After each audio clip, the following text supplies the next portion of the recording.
Okay, maybe I'll start with that $20,000 refrigerator. Something like that. I'd like that. I don't know why. It's okay. We're cool. I've got Maxime's bunny here. Okay, Ina. I like to get paid in. Okay, you're back. I get to get paid in diamond rings. No, I'm kidding. That was my son's bunny. Anyway. We are back. Okay, so we're back. So, yeah, I mean, at least I'm not posting hate speech about Nancy Pelosi's. I mean, so what if she's got a $20,000 refrigerator? I mean, the woman likes ice cream. She needs a big refrigerator. But actually, the Zoom meetings are great because I don't think I could handle another dinner party with my friends when Sonia insists that Bill Gates unleashed the virus just so that he could solve it all with a vaccine.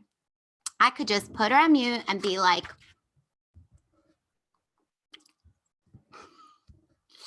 yes.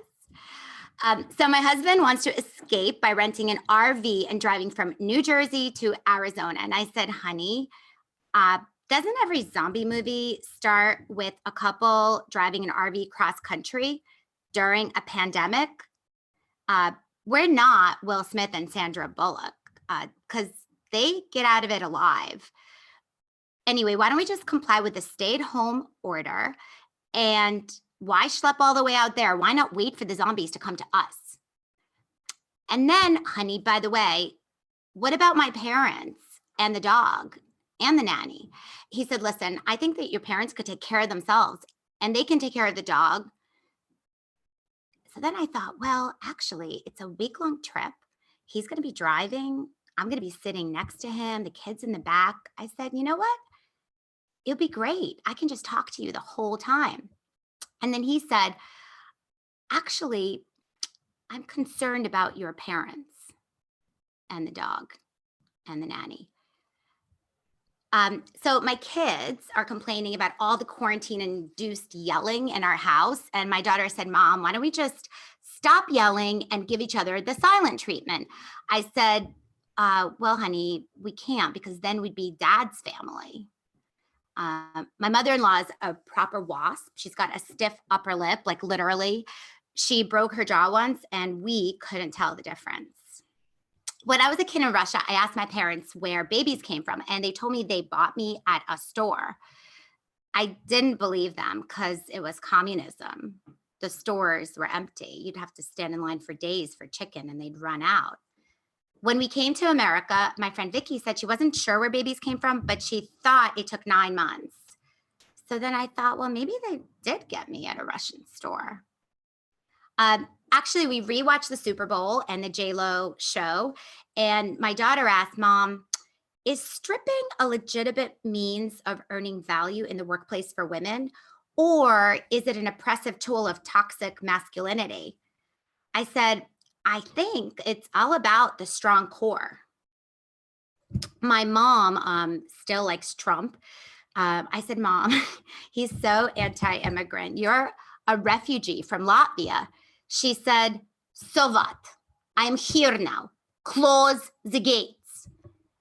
Well, the gates are now closed and we're all here. Thank you guys. Have a great night. And I'm Ina Swinton.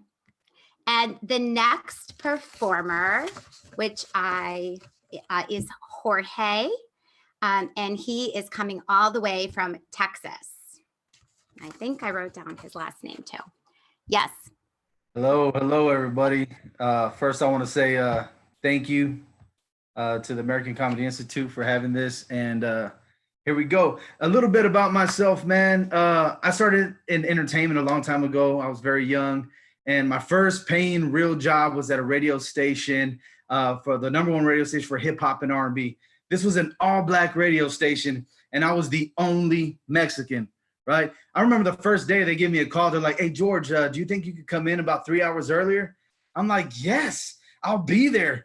Anything you need rundowns. You need me to jump on the microphone. They're like, no, we just need someone to cut the grass. Right. Like, cut the grass, really? You know, is there anything else? Well, I mean, if you get done in time, the DJ needs an oil change. I'm like, okay, because I'm Mexican. I get it. You know, and I thought I was gonna have the spot like the DJ on display, right? I didn't know I was gonna be cleaning the display. And then when you're cleaning, they say real nice things like, "Oh my God, George, it smells so good in here. Is that Fabuloso?" And I'm like, "Really, Fabuloso? Like, how do they know I'm using Fabuloso, right?" And you know, they really go out of their way to just be real nice to me. And I really wish they didn't. Like for lunch, they would come back and bring everyone burgers and fries, right? You know what they brought me back? Tacos and salsa. Like, really? You know, another day they went and got fried chicken and waffles for everyone. You know what they brought me back? A burrito and 2 churros. I'm like, dang, dude, really? You know, I like burgers and fries. I like fried chicken and waffles. Man, I'm Mexican. I eat tacos and churros every fucking day. Like, it's like they don't understand me, you know? And they're all laughing. They're like, "George, why are you so mad?" You know? And I'm just like, because, you know, you're buying me the same stuff. They're like, "You know, you love those tacos." I'm like, "Look, I love these tacos. They're delicious." But that's besides the freaking point, you know? And, but I stuck it out. I stayed there, you know, and I wanted to earn my stripes. My supervisor, Frances, comes in and she's just like, "George, I just want to let you know you're doing an amazing job." I'm like, "Thanks, Frances." She goes, "I'm working on a new project and I think you're just the guy for the job." And I'm like, "Yes, finally, a promotion, you know, a little respect, you know?" And I was just, but I kept my cool. And I was just like, "Sure, Frances, how can I help?" She goes, "Well, George, I'm renovating my house." Really? And she goes, "Well, I need to know, should I go with sheetrock or plywood, with marble floors or with tile, with say St. Augustine grass or Bermuda?" And I'm looking at her and I'm just like, man, because I'm Mexican, I'm supposed to know this shit. And you want to know the worst thing about it is, I do know this shit. I know all of it, right? I'm looking at her and I'm just like, man, plywood, marble floors, St. Augustine, I'm out. I'm through. I'm just done with it, you know? And being in entertainment, you travel a lot and it's real hard on relationships. You know, I'm always away from home. And it was like my ex-girlfriend, right? You know, I was away from home a lot. And when I came back, just like she changed. She just wasn't the same. She started hanging around with the wrong crowd. Look, I don't want to admit this to you guys, but she became a vegan. I know, a vegan. I mean, the worst part of it is that, you know, it's just like we went to couples counselor. We went to our pastor, and our pastor, it was crazy. He set us down and he goes, "You know, both of y'all not married, y'all living together. It doesn't really matter how much kale you're eating. You're both going to hell." You know, and the worst part of it is that I realized that it was my fault. I mean, she was so stressed out that I was away that she started out with like a tomato, then it moved up to celery, and then spinach, then kale. And by the time you knew it, she was eating salads into the night. You know, she's eating salads for dinner. Like, what the hell? You know, and when it was all over, it was just like she was in too deep. Veganism just took over. You know, she became a naturalist. Now, I don't know if you don't know what a naturalist is, but they don't shave, especially in that general area, if you know what I'm saying. And, you know, so this is when I knew it was over. You know, I went down on her because I'm that kind of guy. You know, I'm a giver, you know, and, you know, I got this beard and I go down and I get stuck, right? And I can't breathe, right? So I start to panic and I yanked my head back as hard as I could. And all you heard was, because bushes and beards don't go together, guys. It's like Velcro. She's looking down. She's like, "Damn, George, I didn't know the 69 was going to come with a Brazilian wax," right? I come back up. I have all this extra bush on my beard, right? Look like a damn 9/11 terrorist, like Osama bin Laden, like, you know? Hey, thanks, guys. Now I'm going to pass the mic, pass the screen to the very funny Sarah Boston from Toronto. Thank you. Hi there. It's so great to be here. My name is Sarah Boston, and I just wanted to give a big shout out to all my friends who are watching online tonight. I think I might break a record tonight for having the most friends at one of my shows, because there's absolutely nothing else to do. So I shaved my head a few weeks ago because I couldn't get a haircut, and also because nothing matters anymore. And I sent a picture of my hair to my mom. And she's pretty conservative. She does not like the new look. She told me that she thought it was pretty ugly and that everyone's gonna think I'm a lesbian now. Yeah, ouch. So I asked my husband, I was like, hey, my mom, she said that I look like an ugly lesbian. What do you think? And my husband said, oh, babe, no, you are a very pretty lesbian. I do have a few friends who are going gray now because they can't get their hair dyed. And their husband said that they didn't know if they were ready for their wives to go gray.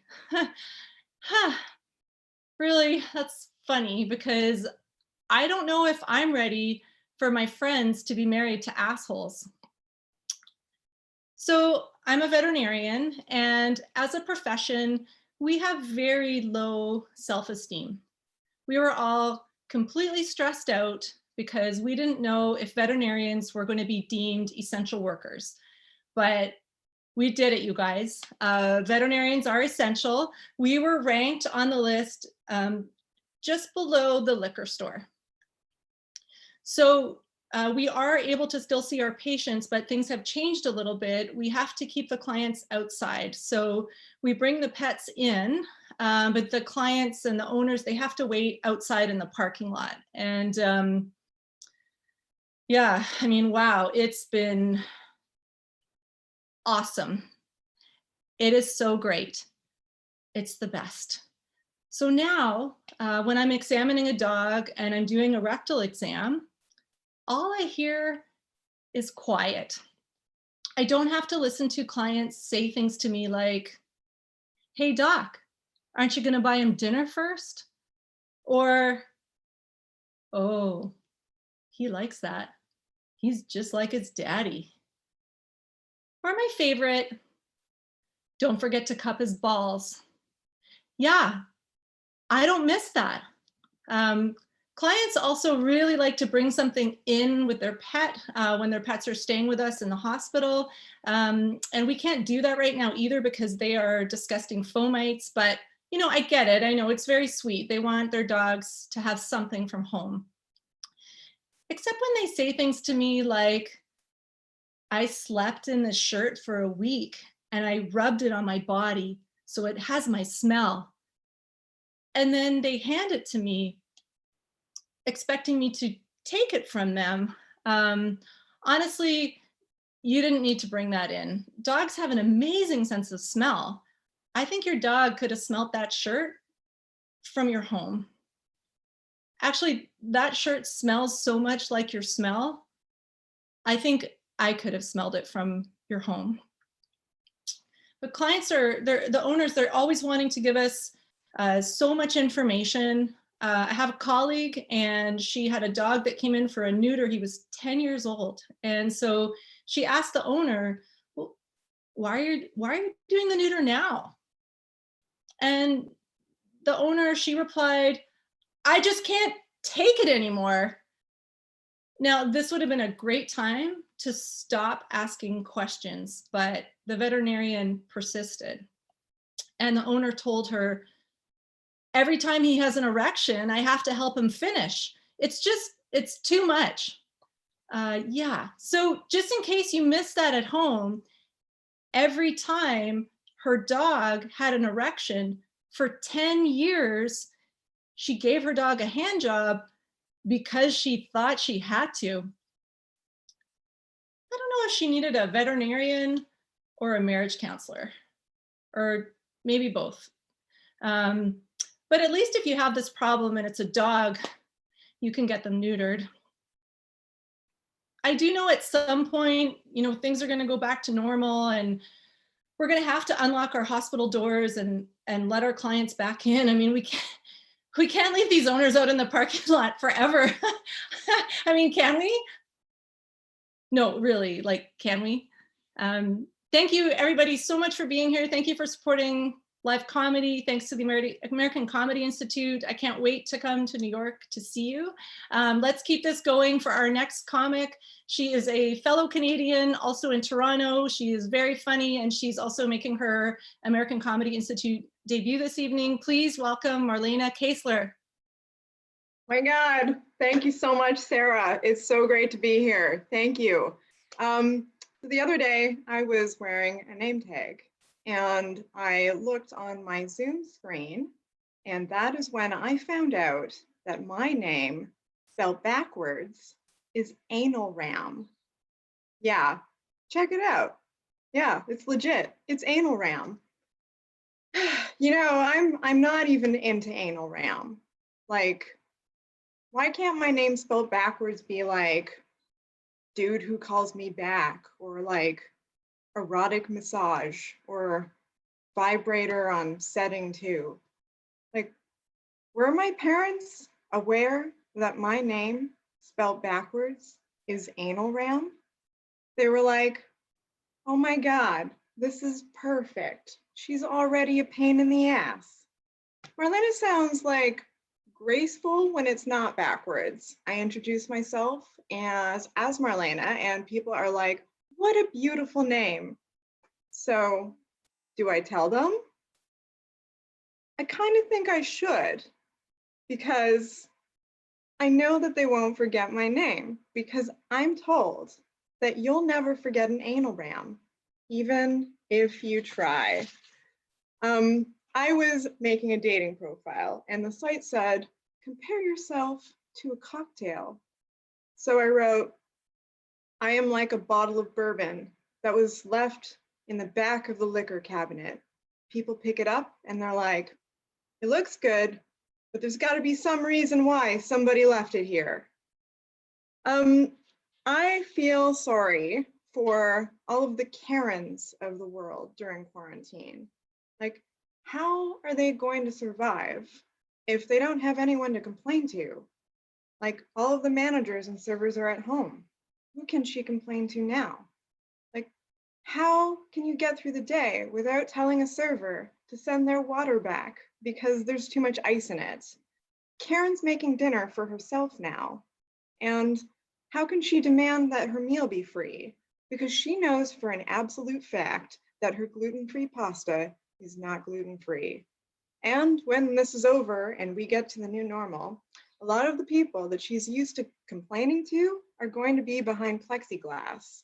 They won't be able to hear her impatiently tapping her foot, which raises a very significant question. If a Karen taps her foot in a CVS and no one hears it, can she still get the Black pharmacist fired?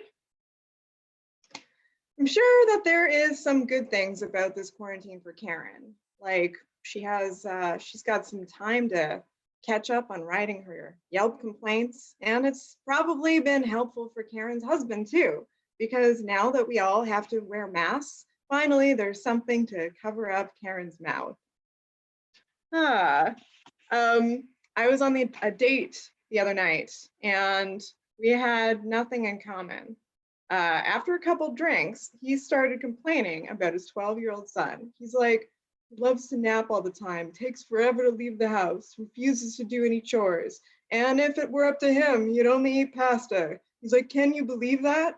I'm like, wow, do you know he's free next Friday? He sounds like my soulmate. So there's one thing that, I gotta talk about all the crushes I have, okay? I get crushes too easily, and I have to get rid of some of them. I really need to like Marie Kondo my crushes. Like, who needs 4 musician crushes, right? Like, they look good at the mall, but I took them home and none of them work. Literally, don't work. The stand-up comedian crush, the only thing that stood up about him was his comedy. At the time, the lawyer crush, he seemed like a good idea. Turns out he was expensive, but poorly made. A couple weeks after I got it, the thing fell apart. Now, I just want to talk about my most favorite crush of all. The one thing that's really helped me with my stress is watching Governor Cuomo's press conferences. I have a burning desire for Andrew Cuomo. He turns me on because I am a stressful person. I'm not like a, "Ugh, there's not enough ventilators" kind of stressful, but I am more like a, they're building a hospital in the park kind of stressful. And he has a hot younger brother, Chris Cuomo, who's like a prom king that with like perfect SATs. And I would throw away all of my dreams just to be the meat in a Cuomo Brothers sandwich. I have a fever for the Cuomo Brothers, and a vaccine is going to take a while. Thank you guys so much for having me. Your next performer, absolutely wonderful. He is all the way from Oklahoma City. Ladies and gentlemen, please give a warm welcome for Erin White. Good evening. I'm tired of having all this sex.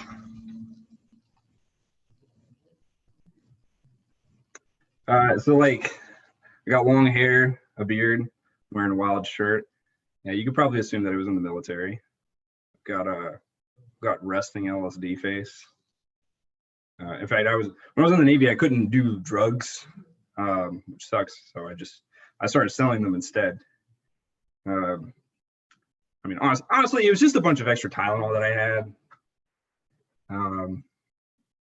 and a bunch of gas station dick pills. Anyways, I'm a photographer, so I do the picture day at schools, and normally they wonder if they hired the right person, but it's kind of bullshit because one principal called the cops on me because I said I was there to shoot the school, but I digress. They probably should have sent my coworker though, because he loves children, like he loves them, because he's a pedophile. Thanks. I'm glad you find that fun. Everybody at work was pretty nervous, especially on Bring Your Kid to Work Day. But I did learn one really important thing from him, though. If you don't want to listen to your coworkers, stop talking about their children and stuff. Next time they show you a picture, just look at it and just say, "Oh yeah." Does anybody else have 43 uncles? If you want to, you can. I can't see any of you guys except for the people pressing the fucking clap button. But all right, cool.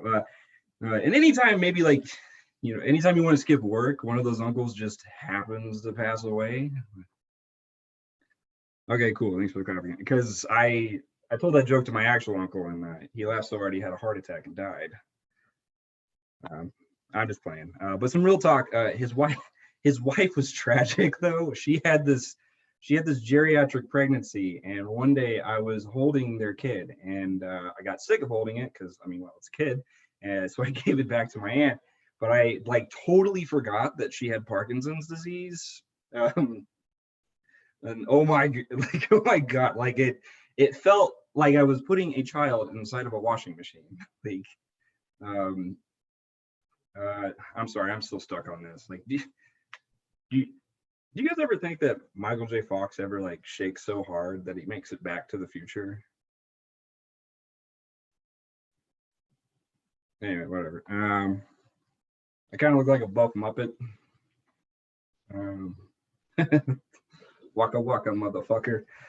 In fact, my family thinks that I have a God complex, which is kind of true because I look like Jesus took anabolic steroids. Thou shalt lift until everything hurts. My neck, my back, my pussy, and my crack. Lick it now, lick it good.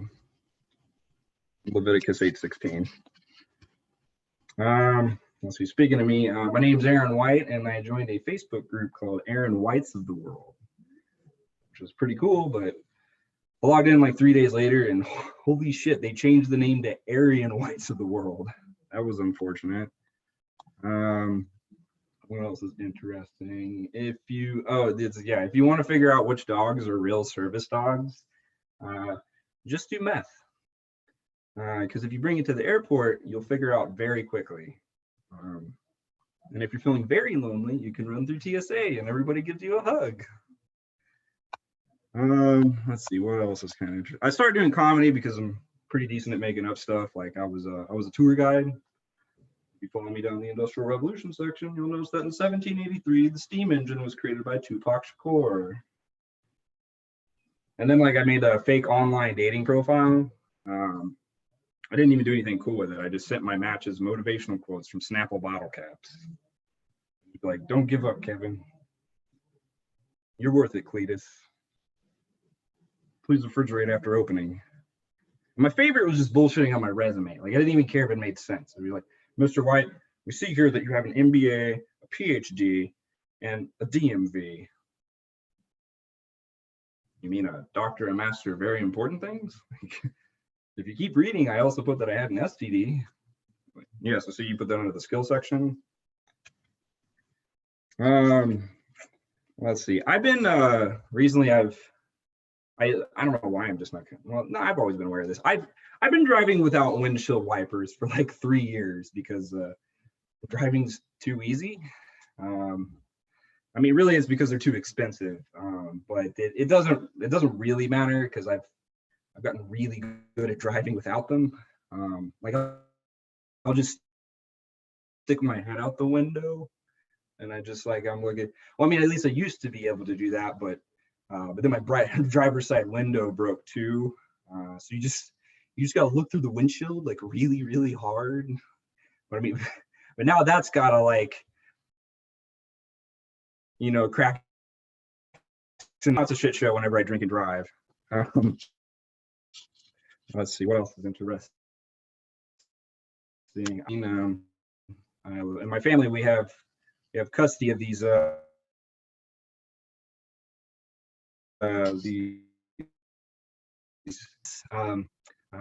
fucking assholes, to be honest with you. Oh man, and I can't go into why. All right, thank you everybody.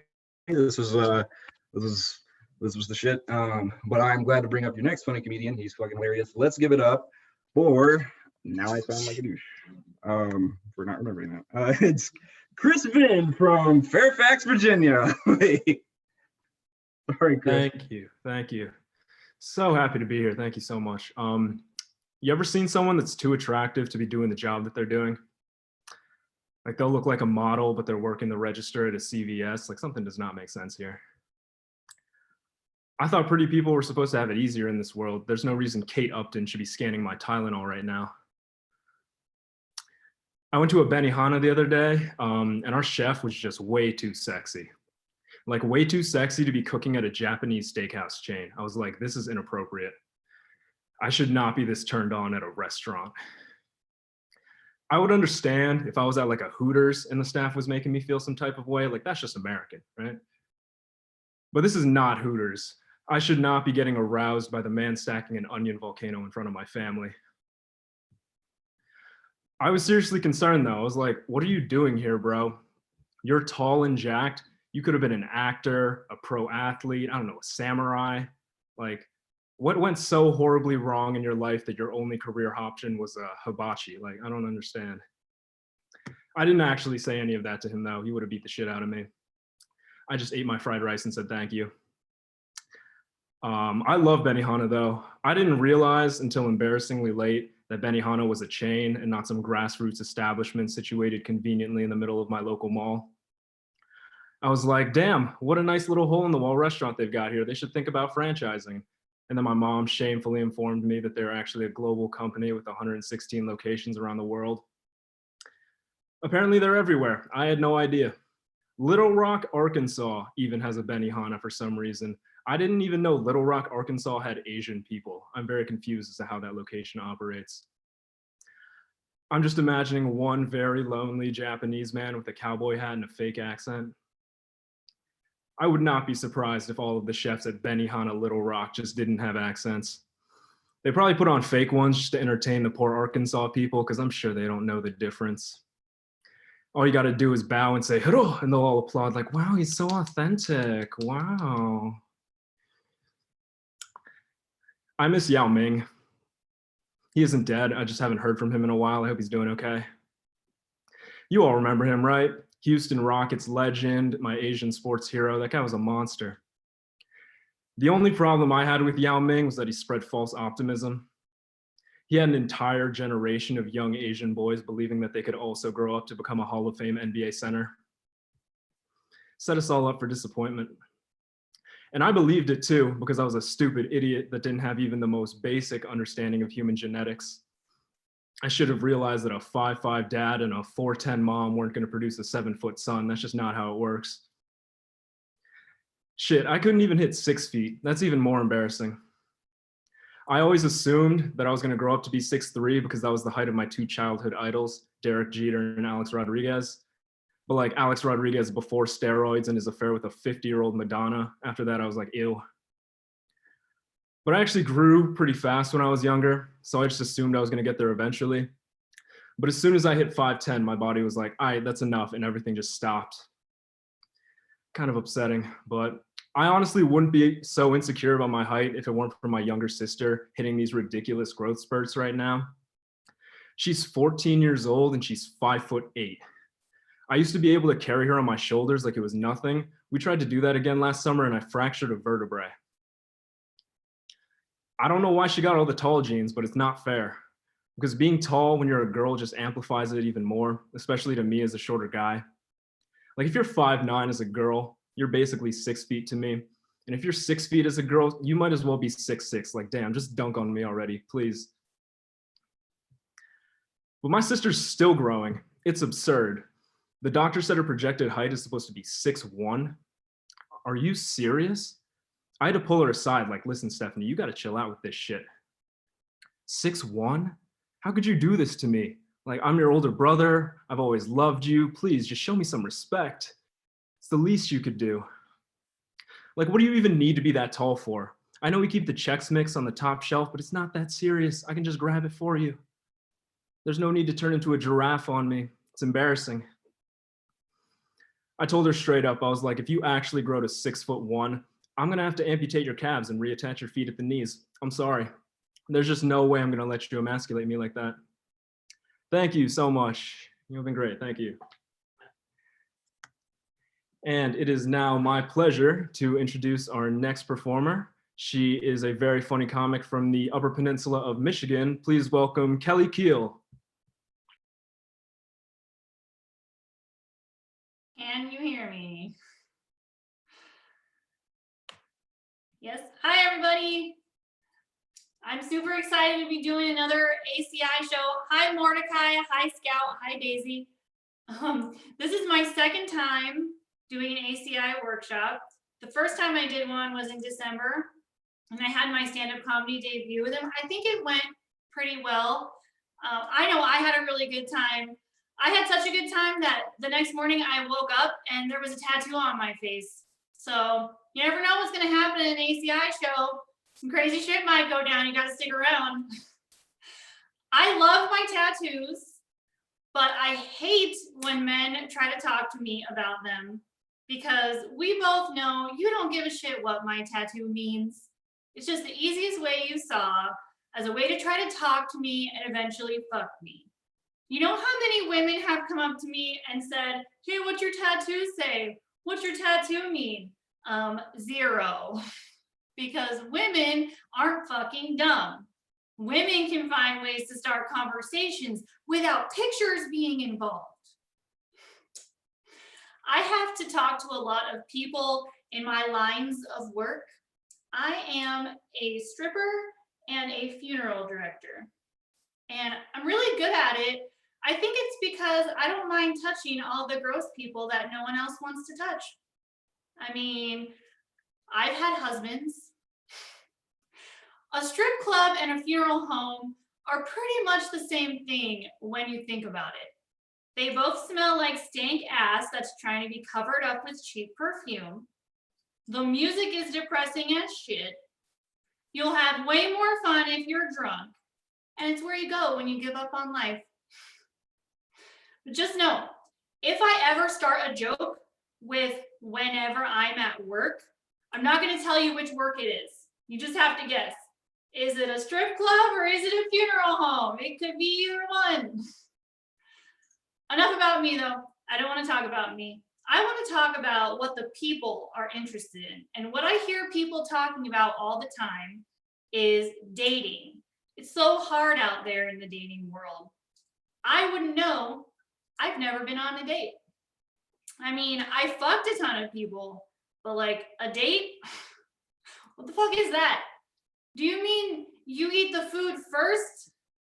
Why would you eat the food first? Like that makes no sense. First of all, sitting down and eating dinner with a stranger, awkward. I could never do that. Second of all, some of the best advice I ever got, I'm gonna pass it on to you. Never fuck on a full stomach. That's what my mom always used to tell me when I was a kid, and it's really good advice, so I thought I'd pass it on. I think women are having such a hard time dating nowadays because they're not taking any pride in their personal appearance. Women will be like, I can't find a man, and then 10 minutes later, they'll say, I'm not shaving anymore. Fuck that. Women have hair. I don't need to give in to these male beauty standards. It's 2020. So you're walking around with hairy pits and your snatch looks like Sasquatch. It's a snatch squatch. Who is that going to attract? Then again, whenever I'm at work, there is always like one guy that's really into bush and they're really creepy about it. You can always tell they're the bush guys because they ask for bush like they're trying to buy drugs on a street corner. They'll be like, hey, you got any of that bush? Like, I mean that good like 70s mega bush shit. And I'm always like, sir, this is a funeral home? Eager Beavers is down the road. My shift starts at 10 o'clock. I'll help you find bush then, okay? Thank you very much for listening to me. I appreciate it. Up next from New York, it's the very funny and the very hot Isa O'Neill. Well, thank you for that warm introduction. I'm in my second year of college. I don't have a very successful social life over there. One time I asked a girl out and she told me she'd think about it. It's been almost a year now. She must be very thoughtful. I asked the girl out at the beginning of college and she turned me down. Then I asked her out again in my second year and she told me to ask her out again. She was worried she wasn't clear enough the first time. I was at a party and a girl came in and she told me she was incredibly horny and she'd like to have sex with the first guy she saw. And oh golly, I guess she meant the second guy. I saw TV listings for several movies that were to be played back to back on Lifetime. The movies were Psycho Nanny, Psycho BFF, Psycho Party Planner, Psycho Prom Queen, Psycho Mother-in-Law, and Psycho In-Law. I'd just like to commend the Lifetime channel for their commitment to mental health education. This is the first year I'm old enough to vote for president. And frankly, I don't know if I can choose. There are two great candidates being offered. On the one hand, you have Donald Trump, and you know, he's cleaned up the swamp. He's ended the war on terror. He's made us proud to be American again. So that's great. And then you have Joe Biden. And, you know, he said a very thoughtful quote. He's very interesting, but I always take that heart. He's very charismatic. Whenever he speaks, I really feel like he gets my generation. I felt like he was peering into my soul when he said, "We hold these truths to be self-evident. All men and women are created by, you know, the thing." And he always says this very interesting stuff. I think he's got a real chance of flipping some southern red states blue. When he confused his wife with his sister, I think that really appealed to voters in Mississippi. He's great speaker on ABC, he announced a new campaign slogan. He said, "Make America return to the essence of who we are, the dignity of the country, the dignity of people, treating our people with dignity, and this god-awful deliberate division that is being taken in order, separating people." And that's a great slogan, of course, but it brings up two concerns for me. The first thing is, I don't think politics is right for Joe Biden, because with that slogan, it's clear he has a poet's soul, and also I'm not sure you can fit it on a hat. I was seriously considering supporting the Libertarian Party. I really like the party platform, particularly their opposition to paper currency and state-mandated stop signs. I don't know about you, but the whole Brown-Hornberger scandal has really turned me off to the party. For Pete's sake, everybody knows that Harriet Brown is the leading light of the Libertarian Party. He's always been a staunch voice for the abolition of prisons, driver's licenses, and public parks. Frankly, I can't believe Jacob Hornberger would viciously slander him. You make one or two bribes and suddenly you're labeled unethical. This is why people don't vote. I'm also taking a serious look at the legal marijuana party. I support their strong pro-labor stance. They also have the bravery to go out and publicly go on record with their opposition to war, famine, racism, poverty, and all threats to civil liberty. With that said, I'm not so sure about legalizing marijuana. If we legalize marijuana and get it off the streets, then kids won't be able to get it. And what's the point then? You've been in an above average audience. So thank you. And now it's my pleasure to bring on our next performer. Very excitingly, ladies and gentlemen, a three-time undisputed heavyweight lifting champion of the world, senior NPR contributor, and who was named by Time magazine as one of the most offensive people currently alive. Please welcome Al Rowe. Every night at 7, the citizens of New York City start cheering out their windows for the frontline workers. So every night I finish masturbating right at 7, and then it feels like they're cheering for me. The Department of Health issued guidelines on sex during quarantine. They say you are your safest partner. Isn't that just a professional way of saying go fuck yourself? Then they said no group sex. Fine, but only because you say so. But really, who needed the reminder on the group sex? These guidelines written for Charlie Sheen? I don't understand why the Department of Health is focused on this. The place must be run by a kinky sex monster. The guidelines didn't change anything for me, but I have sex questions for the health department. How do I get a girl to have it with me? Can I really get a whole group to do it with me? The Lieutenant Governor of Texas said there are more important things than living. Then he added, nobody wants to die, but man, we gotta take risks and get back in the game. He was talking about group sex. My neighborhood has an online message board.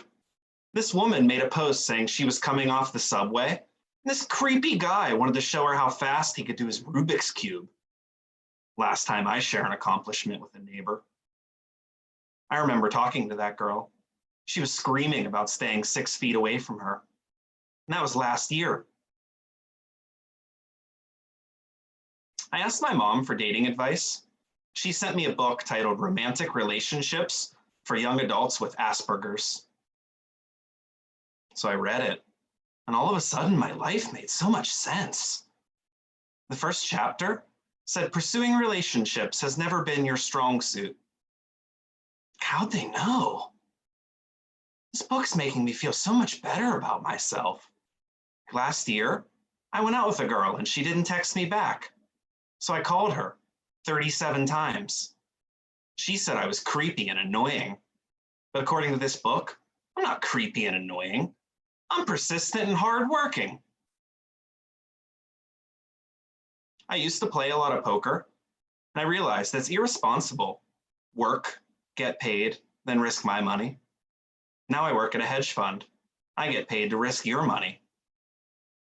Right before the pandemic, my boss came to one of my comedy shows. He said, "Kyle, you look like you have a stick up your ass." Thanks, boss. Great feedback. I just wish he didn't shout it out while I was still on stage. I'm job searching now. I spoke with a recruiter about a position at another fund. He said, "I can get you a phone interview, but let me coach you for it because you talk like a robot." He said, "In the interview, be totally honest, and when you speak, use a trick I call the volume arc." Apparently, the volume arc means the sentence is loudest in the middle. I think I nailed it. When they asked why I wanted to work at their firm, I was totally honest. I said, "I'm looking for a high-paying, soul-crushing job with amazing benefits." Then they asked me what I've learned about finance during the pandemic. I said, "I've learned that hedge fund workers are far less important than grocery store employees." At the end, they asked what I like to do for fun. I said I'm into meditation, binge drinking, and volunteering activities. It's been a couple of weeks and I'm still patiently waiting for an offer. Thank you. Coming to you next, all the way from Los Angeles, is a comedian who has a special coming out in July titled "Please Notice Me." You can get more info on her pages. Please give a homely welcome for Kim McVicker.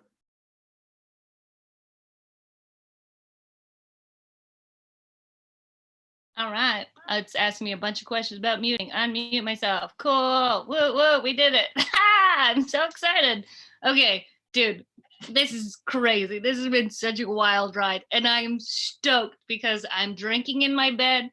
I'm doing stand up from my bed. This is like my life dreams right now. I get to, it's so perfect. And I don't want to talk too much about like COVID-19 because we're all talking about it.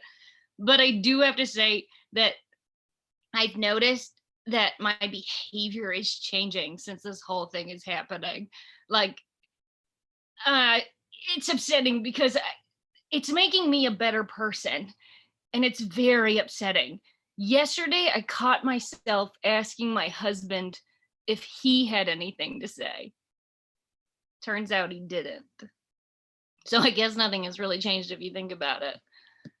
We are handling this whole stress of this thing very differently. We live in a 1-bedroom apartment and he is working out all the time, like 5 times a day. Like he's like Los Angeles fit. Like he's literally working out right now in the other room while I'm talking to you guys on Zoom. It's crazy. And my friend was like, "Oh, you know, now that he's more attractive, do you find him more hot and sexy?" And I was like, gross.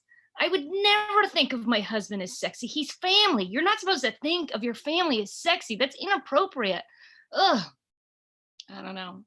I am working out though. I am, during this whole thing, I'm still working out. What I'm doing is I'm drinking and I'm putting ankle weights on my wrists so that every time I take a sip, I'm losing. And I was literally sore the next day. The trick is to switch hands. That's how I'm handling this. But before all of this went down, my 37-year-old husband joined a band. Yeah, he joined a band. And he was genuinely surprised that I wasn't excited about this. He was like, "Babe, I joined a band." And I wanted to be a good wife. I did. But what came out of my face was, "Why?" And he was like, "Oh, I thought you'd be more excited about this." Like he thought I'd be some groupie of some middle-aged band with mediocre talent. I've heard him sing. It's not good. I've actually never been to one of his concerts because I don't support bad dreams. But what I said was, "I know what we'll do. We'll take all that money you're not going to make in your band, and we'll put it with all the money you never made while you were an actor, or a writer, or a blogger, or an Amazon seller, or an Instagram influencer." What did I marry is what I'm getting at. What does he think? One day he'll just buy me an imagination house? Oh man, it's okay. It's fair. It's fair. I'm giving him imagination blowjobs, so it's fine. It's fair. I told that joke in my stand-up special with an audience in person. It was crazy. And after the show, I come home and my husband's like, "Great job." And then he goes, I can't believe you told people I was in a band. I was like, what? I can't believe you haven't heard that joke. I've been telling that joke for over a year.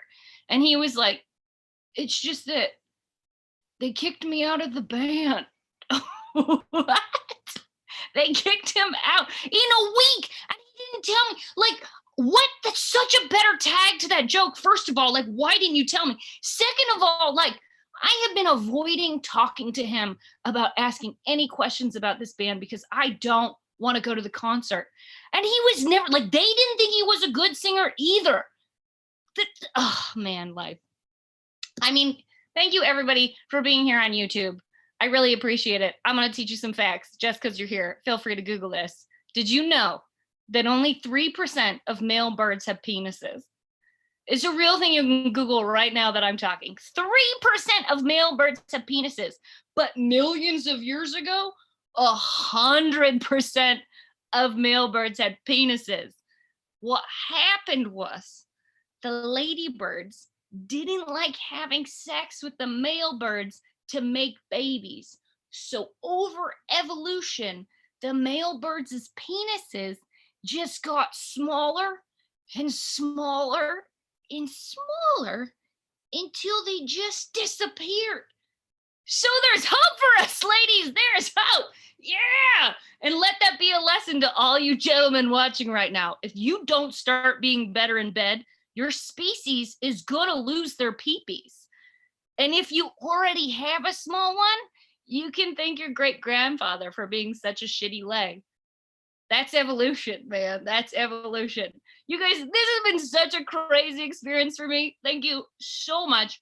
I'm so stoked to introduce this next lady who's in New York City, crushing life. Please welcome to your virtual stage, Olga Namor.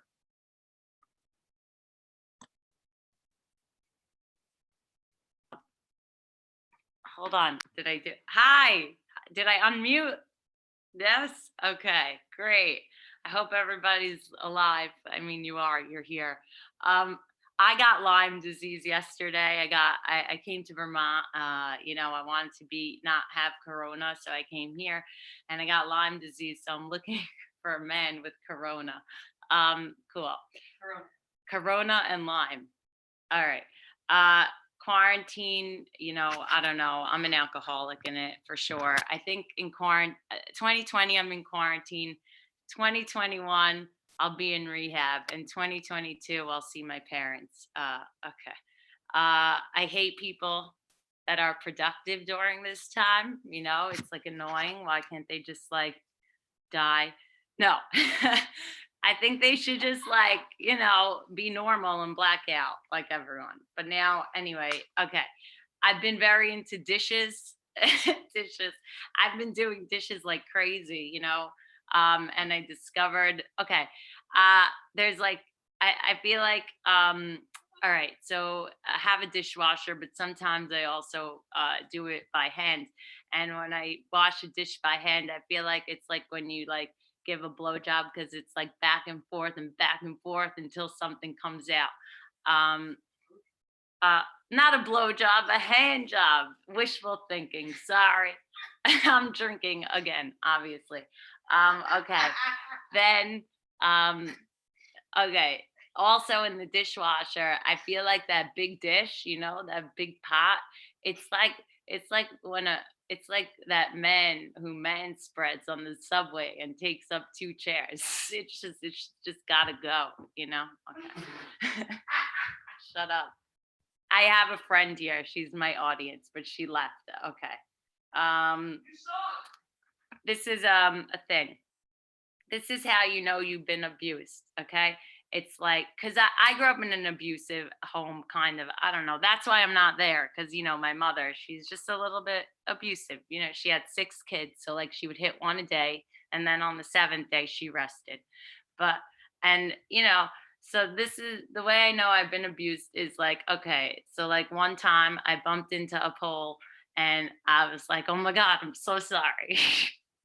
And then also whenever I'm in the bathroom, and someone knocks on the door, I'm like, I'm sorry, I'm in here.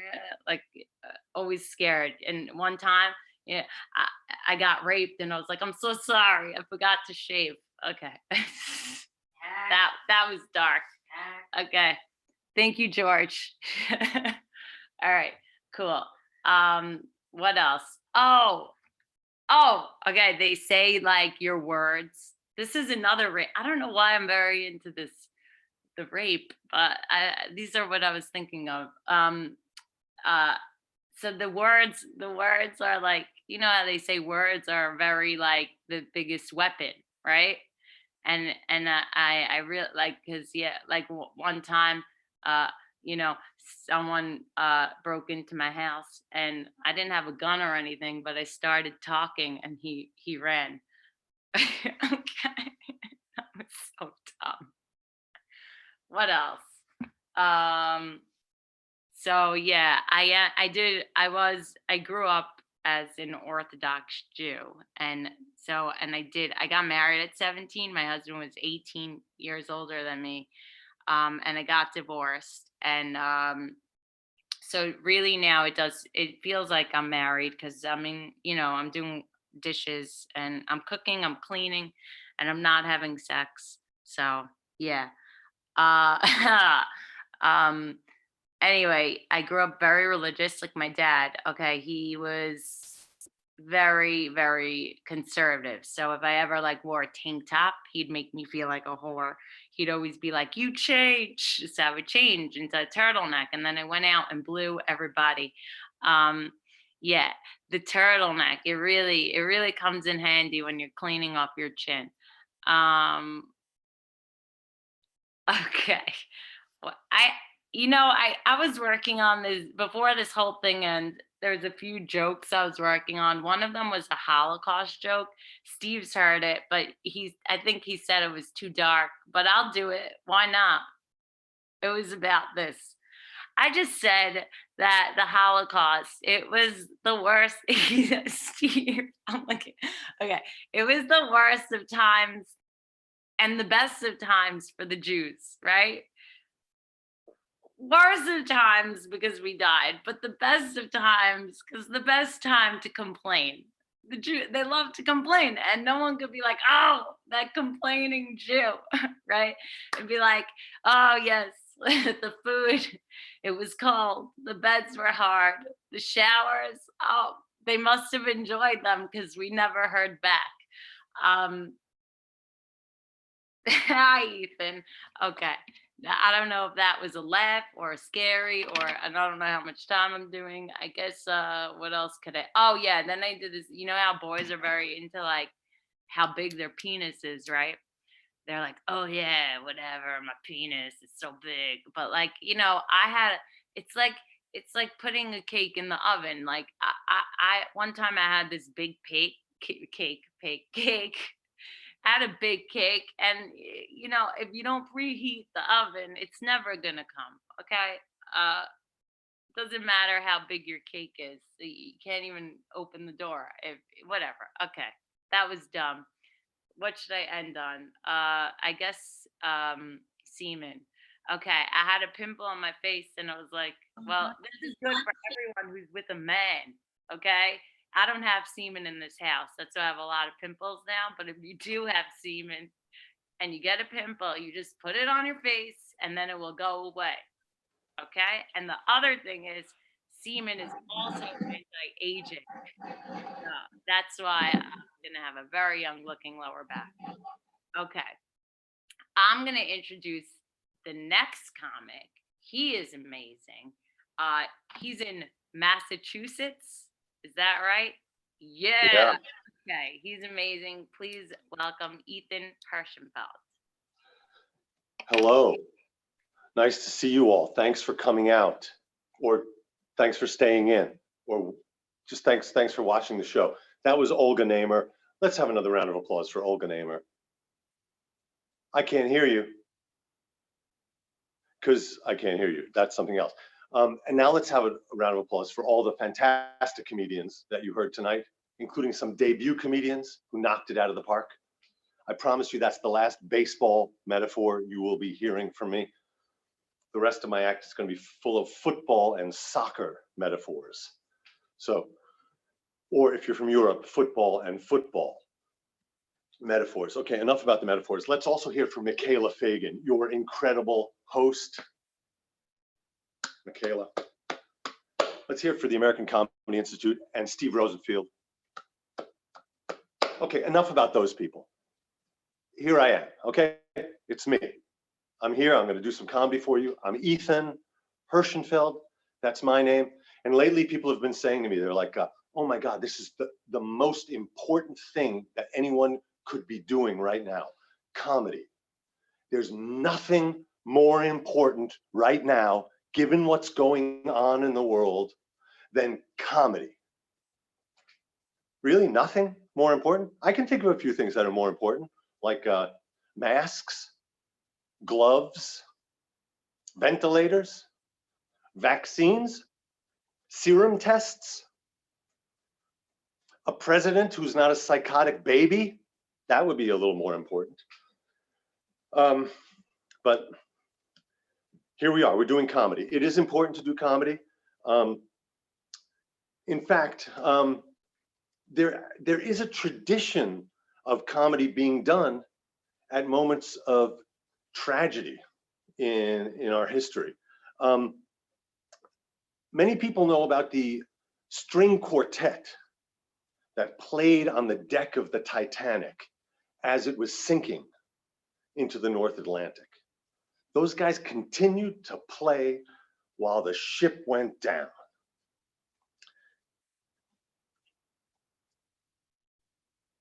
They played while the ship, in fact, they made a movie about it, the band played on. Lesser known is the fact that on the deck at the same time was a famous English insult comedian who did 10 minutes of jokes while the ship was sinking. He did not let that tragedy stand in the way of his mission in life, which was to insult people. In fact, it was recorded in the diary of one of the survivors. His final joke, he said, and I quote, "There's no way you're gonna fit that Astor into that lifeboat." This was a joke about the size of the derriere of one of the wealthy passengers, Mrs. Astor. Later on, it's rumored, there's no actual existing documentation, but it's rumored that he was on a life raft. Oh, by the way, I should tell you the name of this comedian. His name was Bartholomew Blakesley. Bartholomew Blakesley was this famous insult comic. His birth name was Chaim Osenstadter. So Chaim Osenstadter, who's from Golders Green, from a Jewish family in London. He left home when he discovered his passion for roast comedy. His parents said to him, "That's fine, but you are not allowed to roast on the Sabbath." And he left home. So he moved to the East End of London, and that's where he launched his insult comedy career. He ended up on the Titanic. He was heading to America to make his debut and make his fortune. He told that Astor joke, didn't go so great. He was then he was on a raft, like a piece of wood, just floating there. You know, like DiCaprio in the movie. And he was freezing. The last words out of Bartholomew Blakesley's mouth, he said, again, and I quote, there's no documentation, but I'm pretty certain. He said, "You think the North Atlantic is cold? Wait till you ... That was it. He had the setup. You think the North Atlantic is cold? Wait till you ... He died. That's it. So the punchline is lost to history. We don't know what happened.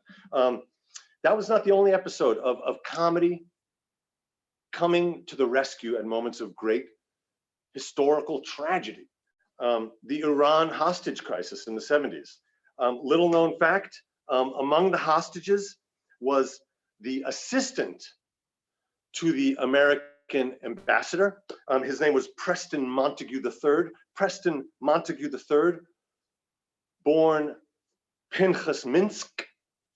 Pinchas Minsk also grew up in a religious family, left the fold in order to become an insult comedian, ended up marrying into a very wealthy New England family, and got the job at the embassy in Tehran. After the students took the hostages, Pinchas, or as he was known, Preston Montague, he said to his wife, I told you we shouldn't move to Tehran. Ayatollah you so. Ayatollah you so. Silence, just like was greeted, that's what greeted his joke, and he was the one victim, the terrorists, those students, they were so annoyed with the guy, shot him dead. So he was the one, terrible story, but true. And finally, closer to our own period, in more recent history, on 9/11, famously, the one plane that went down over Pennsylvania, the very brave passengers who stormed the cockpit. Lesser reported was the timing of the attack. What motivated them all at once to rush the cockpit? Well, turns out there was in seat 32B in coach was insult comic Vicky Rose. Vicky Rose was heading out to the West Coast to make her debut at the Comedy Store. Vicky Rose, born Shoshana Rosenblatt. Again, I don't know what it is about these religious, well, maybe Olga could tell us. These religious Jews, they become, I don't know, insult comedians. Shoshana Rosenblatt stands up as the plane is heading back east across Pennsylvania. She stands up in the aisle and she says, if you think these Egyptians are bad drivers when they're in the cockpit of a 747, ... That's when the other guys rushed. They rushed the cockpit. They knocked her down. They didn't even want to hear the punchline. They thought, this is the moment. We gotta take over the plane and end this before we hear that punchline. So there it is. All right, that was a little history lesson. Wikipedia'd it. If you don't believe me, you know what? That's on you. You have trust issues if you don't believe it. And also, I'm sure someone in the audience is thinking, wait a minute. It just seems like a coincidence that in each of these stories, Ethan didn't actually know the punchline. That seems like maybe he just wrote this little routine with these 3 episodes that have a setup but don't have a punchline. It seems like too coincidental that he didn't have to write a punchline. It just lines up that historically they didn't have a punchline. What are the chances? And to you who are asking that question, I say, you're right. You got me. Yeah. Well, you can look them up anyway. Jesus, that was it. I just want to tell you, some people have been traveling, fleeing New York City. We fled New York City. We came up here to Massachusetts. Getting around the country, it's such an important thing. Such an important thing about being an American, that you have all this space and you can go out and you can see and you can learn and you can meet different cultures and you can disagree with them, write op-eds about how much you disagree with them. You can get into fights with them on social media about how much you disagree with them. That's the beauty of America. And at the moment, we're not traveling. But I want to tell you, recently I had a visitor in New York right before this all started, a friend of mine who is a Buddhist monk out at a monastery in Michigan where I've visited. He said, Ethan, I'm coming to New York. I'd like to stay with you. I said, great. Why are you coming to New York? He said, I'm coming to give a lecture on the Bardo. I said, what's the Bardo? He said, that's the state you dwell in when your life is over, but before you're completely dead. I said, oh, you mean Florida? I didn't freeze. I just froze in real life. Thank you very much. You guys have been an awesome audience. I think I haven't heard you. Give it up for your host one more time and all the great comedians. Here she is, the very funny, the beautiful, the charming, the charismatic, Michaela Fagan.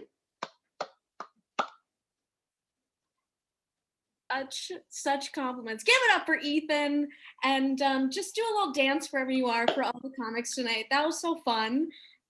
And we brought it right back to Florida, which is really fun. And I just want to say a few more things about Florida before we're on our way out, to make you guys feel warm and to realize what type of state this is.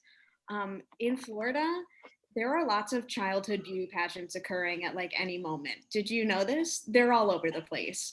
And it was my dream growing up here to be a part of them. Now, I wasn't especially beautiful as a child, and I was always short, but I still was pretty convinced I could take home a title with my introduction. I love when the girls like waddle out and the host, whatever Southern woman standing on the makeshift stage of whatever Wyndham Hotel, would have to introduce them. And she'd have to introduce me like, and now coming to the stage, we have little Miss Michaela Fagan. She's got brown hair, brown eyes, and a golden heart. Her two favorite things to do are rip worms in half and eat Kraft singles straight from their individual plastic packaging. Her record's 2 in a row. Wow, Michaela, that's good. That's a lot of cheese. She loves her parents, her cats, and maybe Jesus, but she's skeptical. Her favorite smells are gasoline and pork. And when she grows up, she'd like to be a Radio City Rockette. Good luck with that, sweetheart. Or Rich, this is little Miss Michaela. And come out like, anyway, I now have plenty of time to pretend that I'm in childhood beauty pageants, and I have been. So I hope you guys are also finding ways to occupy yourselves, and I hope you guys are taking this moment to be grateful for what you got. And I don't really know what I'm saying, but my point is I want you guys to all stay healthy and safe, and know that you can always reach out to ACI on Facebook, Instagram, Twitter. I run those. Keep me company. Let's get some jokes going back and forth, stay engaged, and keep making comedy. We have a May workshop coming up in a couple weeks. I want to thank you guys so much for watching, and a big thank you to all our comics that participated. I'm going to end this live stream now, but have a wonderful night, and make sure you follow all these great people. Thank you guys so much. Bye.